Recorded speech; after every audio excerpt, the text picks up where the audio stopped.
Assalamu alaikum guys, and welcome to another episode of What is being normalized nowadays is enough to make not your body but your soul quiver. Trust me, this is not an episode you want to skip. I'm sure you've heard of the devastating earthquake that's taken place in Turkey and in Syria. I'm raising money with one ummah who have a 100% donation policy. Guys, make sure you donate, link in the description. Now when it comes to Andrew Tate, Sneeko, mate, they're discussing them in Parliament. They're warning teachers to watch out in their classes for people that are pro-Tate. However, when it comes to the likes of Sam Smith, not a peep, mate. Rather, he's being celebrated. He's been given awards. But this is the same person that's promoting sexual perversions. Stuff that our kids are picking up and yes, trying it in their lives. As you can see from this kid who was choking his girlfriend because of what he's seen on the internet. So in the last few days, the Grammy Awards took place and they are the most prestigious of the music awards. So I think it's fair to say that they reveal the following. What the benchmark for musical success is, the values of the industry and its owners, and of course what you need to become to be accepted into the mainstream. Let's look at a few Grammy winners, yeah? The first one is Kendrick Lamar.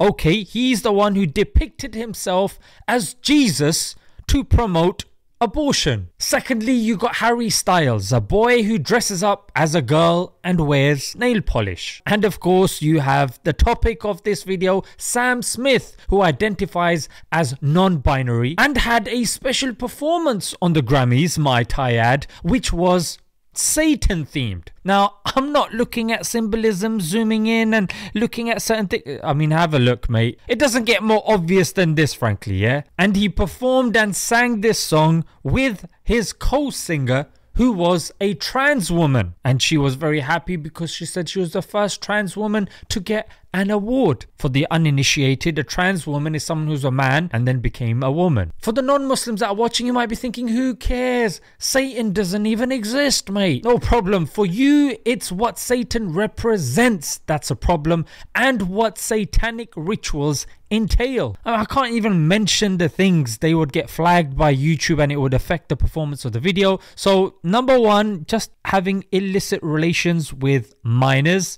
with animals, also minors, and using their, red stuff, promotion of selfishness, immorality, crime, vice, and whatever you want to call it. Anything that is opposite to good is something that's promoted by the devil, by Satan. Whether you take him to be real or you don't, this still poses a problem for you as well. Next, this is a strong evidence for a case that the arts have been hijacked as a vehicle for immorality and sin. Let's take comedy. That's being used to mock religion. Sculptures are being used to depict God. Paintings are being used to justify nudity. And music and movies are pretty much a mixture of all of these vices. Even the people that make it higher up.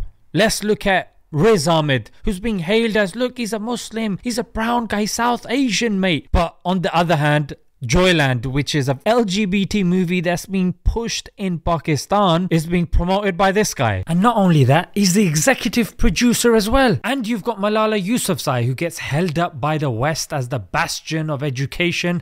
She's also promoting it as well. Anyone that you see higher up hasn't been allowed to go higher up without compromising their values. Now, before I leave you guys, what is the lesson for us? Yeah, what do we learn from this? Number one, understand and realize yourself. Help your family and your friends realize this as well, that you cannot trust what you see on the screen. Believe what you see with your eyes, and even more important than your eyes is revelation, because even our eyes are limited. The view of God is all encompassing, and this is illustrated by the technology that we're seeing via AI. Yeah, look at deepfake that can pretend to be any celebrity convincingly. You know what the scariest thing in the world is? The fact that this video isn't real. I'm not Elon Musk, but I'm using deepfake technology to appear as though I am him.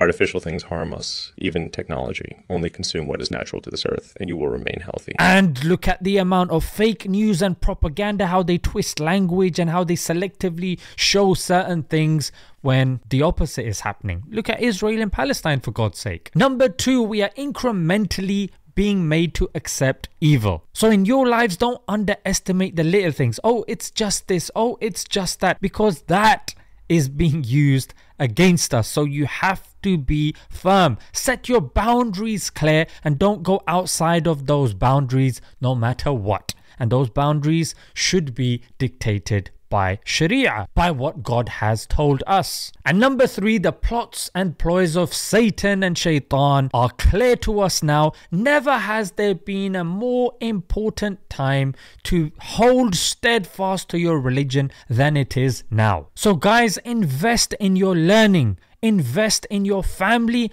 Invest in seeking out the truth about what's going on around you. Don't become a victim to entertainment or the system, i.e. just working a 9 to 5. Aim to get out of that. Yeah. Become self-employed. Look into the news. Hang around people that are well versed and knowledgeable about this stuff. If on the one hand you're receiving all this evil, balance it with good. Let's leave it there, guys. Until next time. Assalamu alaikum.